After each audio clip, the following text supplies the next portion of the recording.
सीताराम बंधु, आप सभी का पुनः एक बार फिर से इस मंच पर अभिनंदन करता हूं। आप सभी को इस दास की ओर से कोटि कोटि प्रणाम। आप सभी के भीतर विराजमान परमात्मा को कोटि कोटि प्रणाम। आज का विषय है कि क्या बहुत सारे देवी देवताओं को अथवा एक से अधिक देवी देवताओं को पूजा जा सकता है, उनकी उपासना की जा सकती है। और बहुत सारे देवी देवताओं की उपासना करने में और एक ईश्वर को मानने में क्या कोई विरोध है? अथवा बहुत सारे देवी देवताओं का पूजन करने में या करने के तरीके में या करना क्या उचित है अथवा अनुचित है? ये हम आज शास्त्रीय प्रमाण से समझने की कोशिश करेंगे, एक छोटा सा प्रयत्न करेंगे। मैं भी आप ही की तरह एक धर्म और आध्यात्म के पथ का जिज्ञासु हूँ। दर्शन और आध्यात्म और धर्म मेरी रुचि है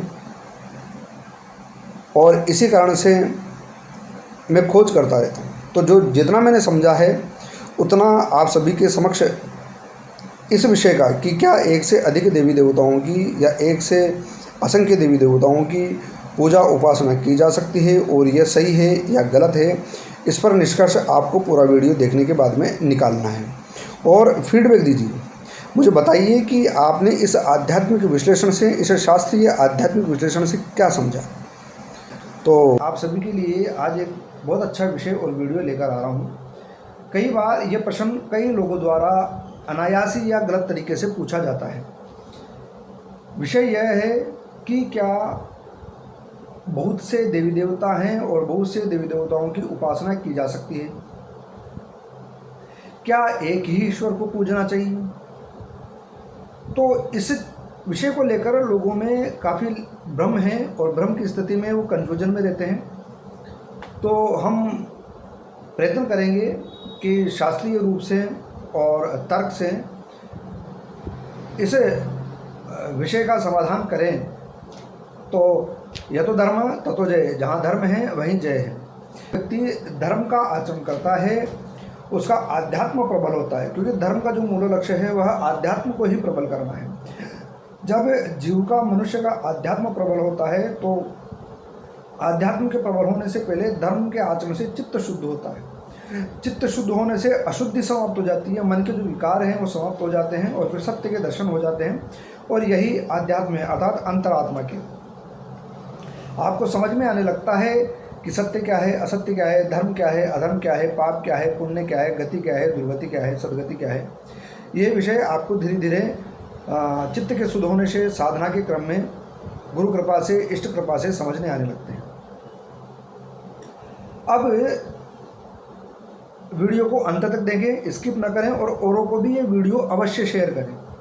और आपसे निवेदन है कि इस वीडियो को जब आप देख रहे हैं तो शेयर पहले कर दें और भगवान श्री सीताराम जी के नाम से टिप्पणी अवश्य करें। और यदि आपको वीडियो समझ में आता है, लगता है कि वीडियो बहुत अच्छा बनाया है, मैंने मेहनत की है आप लोगों के लिए, तो आप इस वीडियो को शेयर करें और मेरे उत्साहवर्धन के लिए पुनः एक बार फिर से टिप्पणी करें कि ये वीडियो कैसा लगा आपको। चलो अब मुद्दे पर आते हैं कि देवी देवता, बहुत सारे देवी देवताओं की उपासना क्या सही है या गलत है। अब साधारणतः देखो, समझने वाली विषय ये है कि हमारे जो शास्त्रों में बातें आई हैं उनमें से हमें ये समझना पड़ेगा कि क्या धर्म है, क्या सिद्धांत है और क्या अपवाद हैं और क्या वस्तु स्थिति उन बातों की कही गई है। तो साधारणतः लोग क्या करते हैं कि बिना समझे, बिना बोले, देखो शब्द ज्ञान और तत्व ज्ञान दोनों भिन्न भिन्न हैं। अगर आप शब्द ज्ञान के माध्यम से समझना चाहते हैं तो मुश्किल रहेगा। जब तक तत्व ज्ञान नहीं होगा तब तक चीज़ें समझ में नहीं आएगी। तो मूल जो हमारा ध्यान है वो तत्व ज्ञान पर केंद्रित होना चाहिए। विषय पर आते हैं। साधारण लोग क्या करते हैं कि भगवान श्री कृष्ण ने जो भगवत गीता जी के अध्याय 9 के श्लोक नंबर 25 में जो कहा है उसको गलत तरीके से इंटरप्रेट करते हैं। भले ही आपको याद कम रह जाए, पर आपका चित्त शुद्ध होना चाहिए, और चित्त शुद्ध होने से जो आपका इंटरप्रिटेशन लेवल है, अर्थात तत्व विवेचन करने की जो क्षमता है वह बढ़ती है। और जब तत्व विवेचन होगा तो उसमें आत्मदर्शन भी साक्षात्कार, आत्म साक्षात्कार भी होगा और परमात्मा साक्षात्कार भी हो सकेगा। तो हम बात करते हैं, यह श्लोक इस प्रकार से है। भगवान श्री कृष्ण अर्जुन से कह रहे हैं अध्याय 9 के श्लोक नंबर 25 में, यान्ति देवव्रता देवान् पितृन्यान्ति पितृव्रता भूतानि यान्ति भूतेज्या यान्ति मध्याजिनो अपि माम। अर्थात देवताओं को पूजने वाले देवताओं को प्राप्त होते हैं, पितरों को पूजने वाले पितरों को प्राप्त होते हैं, भूतों को पूजने वाले भूतों को प्राप्त होते हैं, और मेरा पूजन करने वाला भक्त मुझे ही प्राप्त होता है, इसलिए मेरे भक्तों का पुनर्जन्म नहीं होता है। यह भगवान का श्लोक है, भगवान ने जो अर्जुन को कहा है। इस श्लोक को लेकर हठात और बलात् ये कहते हैं कई लोग कि देखो देखो भगवान ने तो ऐसा कहा है कि देवताओं को नहीं पूजना चाहिए। नहीं मित्रों, बंधुओं, ऐसा भगवान ने कहा ही नहीं। भगवान ने तो ये बताया है कि जो एक लक्ष्य करके देवताओं की ही मात्र बलात् आराधना करते हैं, हठपूर्वक आराधना करते हैं, वह देवताओं के स्वरूप को प्राप्त कर लेते हैं। यथा मति तथा गति, जैसी मति है वैसी गति हो जाएगी।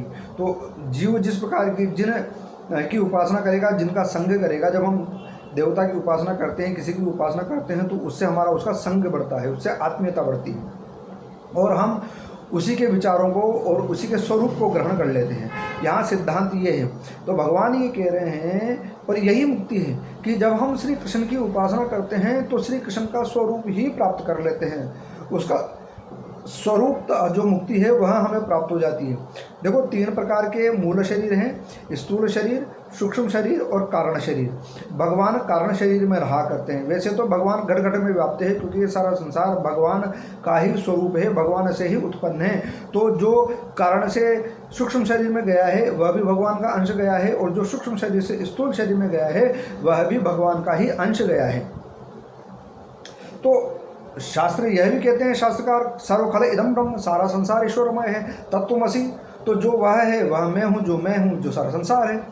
तो फिर इसका मतलब क्या हुआ? इसका मतलब तो सारा संसार ईश्वर का स्वरूप है और ईश्वरी ही है, ऐसा समझना चाहिए, क्योंकि वो ऊर्जा तो सभी में विद्यमान है, ईश्वरी ऊर्जा। तो यहाँ जो समझना है, लेकिन हम जीव रूप में हैं।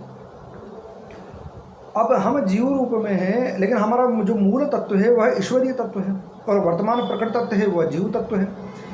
तो हमें यह समझना है, भगवान जो इस गीता के श्लोक के माध्यम से एक सिद्धांत बता रहे हैं कि जो जिसका संग करता है, जिसकी उपासना करता है, जिसकी पूजा करता है, वह उसके स्वरूप को प्राप्त कर लेता है।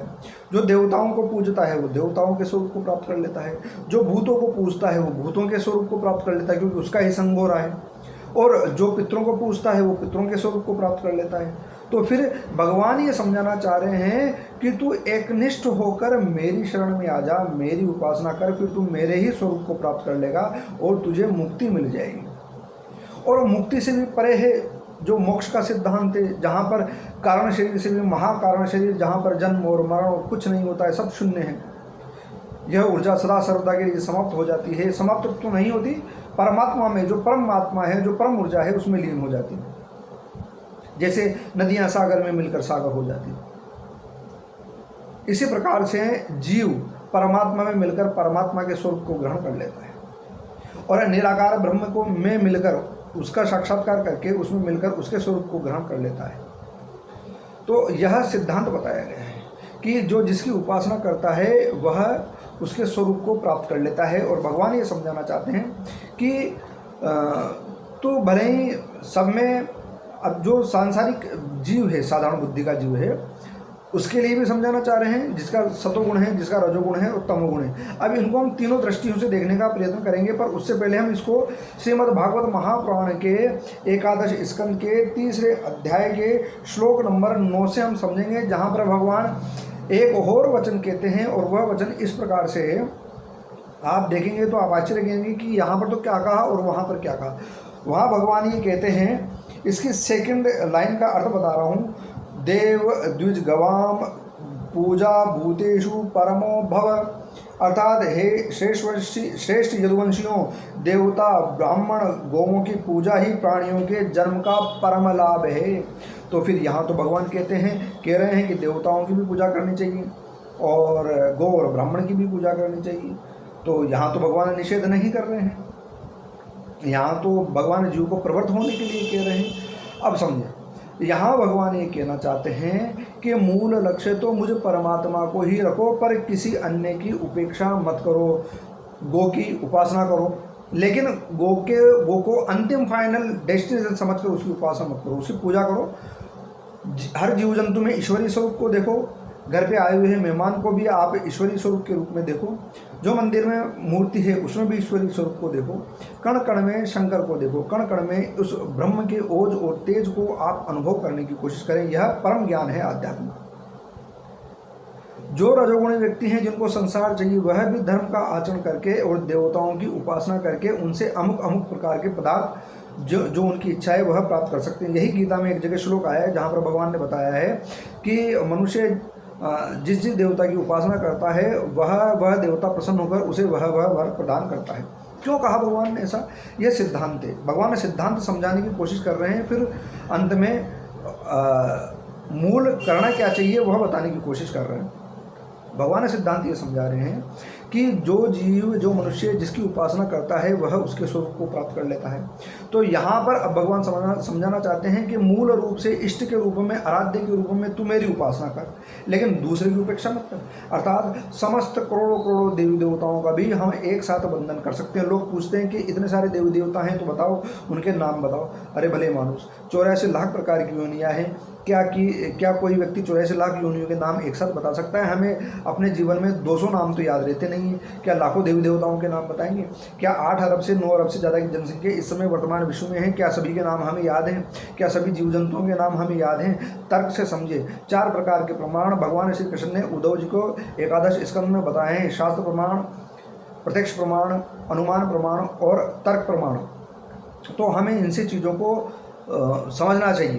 तो यह तो बात ही बिल्कुल निहायत ही बेकार बात है कि नहीं तुम बताओ, देखिए 36 करोड़ कौन कौन से देवी देवता है, 36 करोड़ 36 लाख 36,636 देवी देवता बताओ, देखिए कौन कौन से नाम बताओ। तो ये तो आप समझें कि बाल बुद्धि का भी विषय नहीं रहा। तो ये तो पहली क्लास का बच्चा हठात बलात् जो अहंकार से बात कर रहा है वह बात हो गई। क्या ऐसी बात आप समझे कल्पना में भी कोई कर सकता है क्या?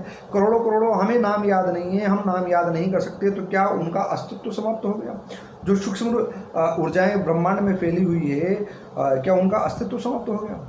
और अगर उनका अस्तित्व समाप्त हो जाएगा तो सनातन धर्म पूर्ण रूप से समाप्त हो जाएगा, धर्म पूर्ण रूप से वो हो जाएगा। धर्म का मतलब क्या है? जीव को, वैशेषिक दर्शन में आया है, जीव को सदगति प्रदान करने वाले आचरण को धर्म कहा जाता है। तो इसी क्रम में हमसे श्रेष्ठ साधु, साधु से श्रेष्ठ देवता पितृगण, उनसे श्रेष्ठ ईश्वरीय सत्ताएं, तो जीव क्रम से उन्नति को प्राप्त करता है। तो अगर जिसकी साधना पूर्ण हो गई है एक ही जन्म में, वह तो अपने मूल स्वरूप को प्राप्त कर सकता है और मोक्ष को प्राप्त कर सकता है, या कारण शरीर में अपने इष्ट को, ईश्वरीय सत्ताओं को प्राप्त कर सकता है। जिसकी आराधनाएं तो अच्छी है लेकिन उसमें रजोगुण व्याप्त रहा तो वो देवताओं के स्वरूप को प्राप्त करेगा। तो यहाँ उन्नति सदगति की बात हो रही है, तो इसमें तो कोई विरोध नहीं होना चाहिए। तो क्या एक जीव को देवता बनने का अधिकार नहीं है? हाँ, पर तो लिखते हैं जो मर जाता है उसके आगे स्वर्गवासी। स्वर्गवासी का मतलब जहाँ देवता रहते हैं वहाँ चला गया, वो ऐसी कल्पना करते हैं, तो वह भी देवता बन गया। तो इसलिए से जो लोग ये समझते हैं कि भाई करोड़ों करोड़ों देवी देवता नहीं है, वह गलत इंटरप्रिटेशन कर रहे हैं, समझने में त्रुटि कर रहे हैं। कोटि कोटि देवी देवता हैं, अनंत कोटि देवी देवता हैं, जिनका नाम स्मरण करना किसी व्यक्ति के लिए दुष्कर ही नहीं, असाध्य है, नहीं कर सकते। हमें यहीं हमारे आसपास जितने लोग रहते हैं सभी के नाम पते नहीं याद रहते। तो करोड़ों करोड़ों देवी देवताओं के जो स्वर्ग लोक और अन्य प्रकार के नाना प्रकार के लोकों में व्याप्त हैं, जो सूक्ष्म रूप से संसार में विराजमान हैं, उनके नाम कैसे याद करेंगे? असंभव बात है। तो यह तर्क नहीं है। इसलिए से भगवान यहाँ पर कह रहे हैं कि यदुवंशियों को अपने सुधर्मा सभा में कि देवताओं का पूजन करना चाहिए, गौओं का पूजन करना चाहिए, और जो ब्राह्मणों का, जो ब्रह्म का अन्वेषण करता है, ब्रह्म की खोज करता है, उनका पूजन करना चाहिए। उनके पूजन में कोई दो राय नहीं है। यदि आप राजसिक स्वभाव से ग्रसित हैं तो भी आप उनकी पूजा करने से वो आपको ब्राह्मण प्रसन्न होकर, जो ब्रह्म का अन्वेषण करता है, जो तपस्वी है, वो आपको प्रसन्न होकर तो आशीर्वाद देगा तो आपके कार्य सिद्ध होंगे। देवता प्रसन्न होकर आपको आशीर्वाद देंगे तो आपके कार्य सिद्ध होंगे। ये जो ब्रह्मांड का मैनेजमेंट है, एक छोटी सी ऑर्गेनाइजेशन, एक छोटी सी संस्था होती है, ऑर्गेनाइजेशन होती है, उसका मैनेजमेंट कुछ लोगों के हाथ में होता है और हर व्यक्ति उस अपने दिए गए कार्यों को मैनेज करता है। इसी प्रकार से इस ब्रह्मांड का जो मैनेजमेंट है वो देवताओं के अधीन है, वो देवताओं के हाथ में है और प्रत्येक देवता उस मैनेजमेंट को संपन्न कर रहा है, अपने अपने कार्य को कर रहा है। और जब हम मान लो किसी को इंग्लिश पढ़नी है तो वो इंग्लिश वाले टीचर के पास जाएगा, किसी को लॉ पढ़नी है तो वो लॉ वाले गुरु के पास जाएगा, किसी को अध्यात्म सीखना है, अध्यात्म में भी किसी विशिष्ट दर्शन को सीखना है तो वो उसी गुरु के पास जाएगा जिसको विषय में महारत हासिल है। तो समझिए इस बात को कि इसी प्रकार से ब्रह्मांड का जो मैनेजमेंट है अलग अलग देवताओं के अधीन है। सभी देवताओं के अधीन नहीं है, लेकिन बहुत सारे अलग अलग देवताओं के अधीन है। कुछ देवता तो केवल मात्र भोग करने ही जाते हैं, लेकिन कुछ देवता हैं जिनको मैनेजमेंट मिलता है, वो मैनेजमेंट का कार्य करते हैं, इस ब्रह्मांड को चलाने का, इस सृष्टि को चलाने का कार्य करते हैं। और जो उनकी आराधना करता है उससे प्रसन्न होकर वो अमुक प्रकार का वर उसे देते हैं। जैसे जिस गुरु के पास में पढ़ने गए, आप उसकी सेवा करते हैं, शुश्रूषा करते हैं, समर्पण करते हैं, झुक कर रहते हैं, तो वो आपको प्रसन्न होकर वर भी देगा, आशीर्वाद भी देगा और सिखाएगा भी। आप किसी संत के पास जाते हैं, उसकी सेवा करते हैं तो वो आपको आशीर्वाद देगा। तो इसी प्रकार से इसको समझना चाहिए। तो देवताओं के पूजन में, उनकी उपासना में कोई विरोध नहीं है। जिस भी चीज़ की इच्छा है उसकी पूर्ति के लिए देवताओं की उपासना की जा सकती है। ये रजोगुणी लोगों के लिए हो गया। लेकिन जो सतोगुणी हैं, जिन्हें अब संसार से इच्छा नहीं है, संसार की बहुत ज़्यादा इच्छा नहीं है, या फिर जिनको मुक्ति चाहिए, आप ये समझिए, उनको भी देवताओं की उपासना नहीं करनी चाहिए और उपेक्षा किसी की नहीं करनी चाहिए। उन्हें कण कण में ईश्वरीय सत्ता को अनुभव करना चाहिए। सर्व खल इदम ब्रह्म, सारा संसार ईश्वरीय स्वरूप है, वही है, उसके अलावा कोई नहीं है। तत्वमसि वही है, प्रज्ञानम ब्रह्म, ज्ञान ही ब्रह्म है। ऐसे उसको धारणा करना चाहिए जो मुक्ति की इच्छा रखता है। तो यहाँ पर जो सतोगुणी है, जो मुक्ति का साधक है, उसको भी देवताओं की उपासना करनी चाहिए, उसको भी गो और ब्राह्मण की और संतों की उपासना करनी चाहिए। और यहाँ तक कि ऐसे साधक को जो मुक्ति चाहता है उसे तो कण कण में, चाहे कोई सा ही जीव हो, सृष्टि के कितने ही निम्न श्रेणी के जीव हों, उनमें भी ईश्वरीय स्वरूप को देखने की क्षमता उसे पैदा कर लेनी चाहिए कि यह भी उस ईश्वर का ही स्वरूप है। न जाने किस कारण से, किस योग से ये इस अवस्था में आ गया है, पर है तो वही ऊर्जा। जो चल रहा है वो उस ईश्वरीय ऊर्जा से ही तो चल रहा है, कण कण चल रहा है। एक छोटे से जीव को ले ले जो नाली का कीड़ा है तो उसमें वही जीवात्मा, वही ऊर्जा है उसके अंदर, चल तो उसी के तेज से रहा है, भले वो नाली का कीड़ा हो। इसी प्रकार से हम भी इस देह में, जिसमें कि बहुत ज़्यादा मल भरा हुआ है, हमारे अंदर भी देखें वही चीज़ें हैं, इसमें रहते तो वही जीवात्मा और परमात्मा दोनों हैं। इसी प्रकार से वही नाली का कीड़ा है। इसी प्रकार से सारे संसार में व्याप्त जितनी भी जीवात्माएं हैं उनमें परमात्मा का वास है। तो जो मुक्ति का साधक है उसे भी इसी प्रकार का ही विचार करना चाहिए कि सारे संसार में उस परमात्मा का ही वास है और यह सारा संसार उस परमात्मा से ही ओतप्रोत है और उसी से निर्मित हुआ है। कण कण में शंकर है, हर चीज़ में, हर ब्रह्मांड के हर पार्टिकल में वह एनर्जी समाई हुई है जो परम सत्ता है।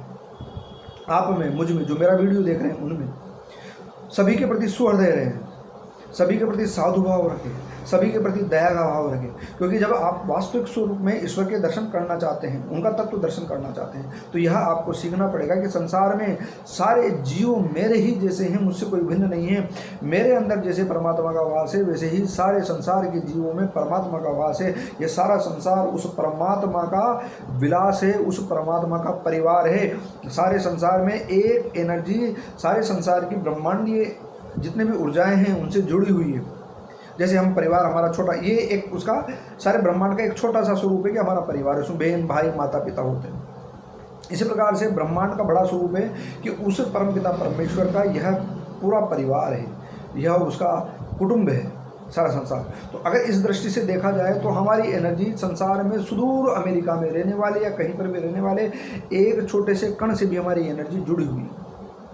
और अगर जब हम ध्यान और साधना द्वारा एनर्जी की इस अवस्था में पहुंचते हैं तो हमें ज्ञात होता है कि हमसे भिन्न तो कुछ है ही नहीं। हम जहाँ तक चाहें हमारी एनर्जी को पहुंचा सकते हैं, हमारी शक्ति को वहाँ तक पहुंचा सकते हैं और हम चाहे जिससे साधना और ध्यान के माध्यम से चाहे जिससे संपर्क कर सकते हैं। एक मूर्ति के माध्यम से हम परमात्मा से संपर्क करते हैं, विशिष्ट देवता से और इष्ट से संपर्क करते हैं।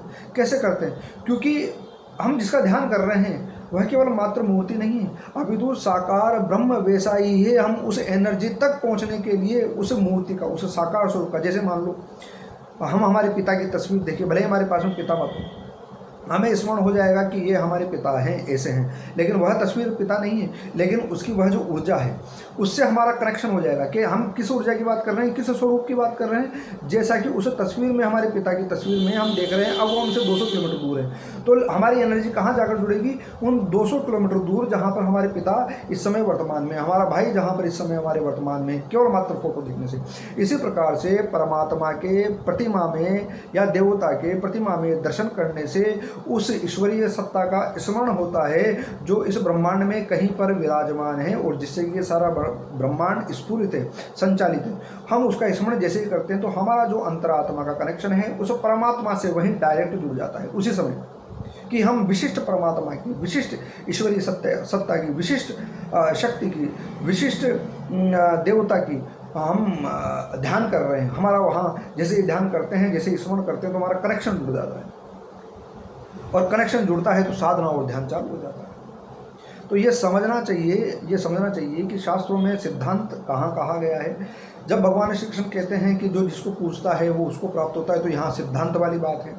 भगवान कृष्ण ये कहते हैं इष्ट रूप में और आराध्य रूप में और मुक्ति के लिए मेरी उपासना करो, कोई बुरी बात नहीं है, लेकिन आप चाहो तो सांसारिक वैभव के लिए भी देवताओं की उपासना कर सकते हो। सभी में समदृष्टि उत्पन्न हो, इसलिए से देवताओं की, ब्राह्मणों की अर्थात साधुओं की, साधु ब्राह्मणों की और गौओं की उपासना करनी चाहिए। और फिर इस प्रकार से क्रम से नीचे उतरते हुए सारे संसार में ईश्वरीय स्वरूप को देखना चाहिए। तो यहाँ संकुचित करने के लिए नहीं, अपितु दृष्टि का विस्तार करने के लिए इन बातों को कहा गया है। पहले देवता, फिर साधु संत ब्राह्मण, फिर गौ, फिर इस प्रकार से समस्त जड़ चेतन में वही ईश्वरीय सत्ता को हमें धीरे धीरे धीरे धीरे हमारी दृष्टि का विस्तार करना है। हमारी अबोधता क्या है कि हमें ज्ञान तो है नहीं, कलयुग का प्रभाव है, तो हम अच्छा ये देवताओं को पूजने के लिए कहा गया है, हम उसका विपरीत नेगेटिव विचार कर लेते हैं, जबकि ऐसा नहीं करना। अपितु हम उस सूक्ष्म एनर्जी के लिए हमारी दृष्टि को विस्तार देना है, कण कण में हमें देखना है। यहाँ यह समझने वाली बात है। वीडियो 20 मिनट का हो गया, ये विषय ऐसा है आध्यात्म विषय। तो आप सभी को वीडियो कैसा लगा, तो मैं आप सभी से अपेक्षा करता हूँ कि समझ में आया होगा। मैंने आज लाइव आने की कोशिश की थी, उसके लिए मैं समझ आता हूँ। उसका कारण ये रहा कि मैंने लाइव स्टार्ट तो किया, पर वो टेक्निकल कारण से मैं थोड़ा इतना समझता नहीं हूँ, फिर प्रयत्न करूँगा, तो वो टेक्निकल कारण से निष्फल हो गया। उसके लिए मैं आप सभी से क्षमा प्रार्थना हूँ। टिप्पणी अवश्य कीजिए, भगवान श्री राम का नाम अवश्य लीजिए, राम नाम सत्य है और इसी से गति होती है, ये सत्य नाम है, सत्य स्वरूप है। तो आप सभी का अभिनंदन। वीडियो देखने के लिए धन्यवाद। शेयर करें, बहुत अच्छा वीडियो बनाया मैंने, आपको कैसा लगा अवश्य बताइए। जय जय श्री सीता।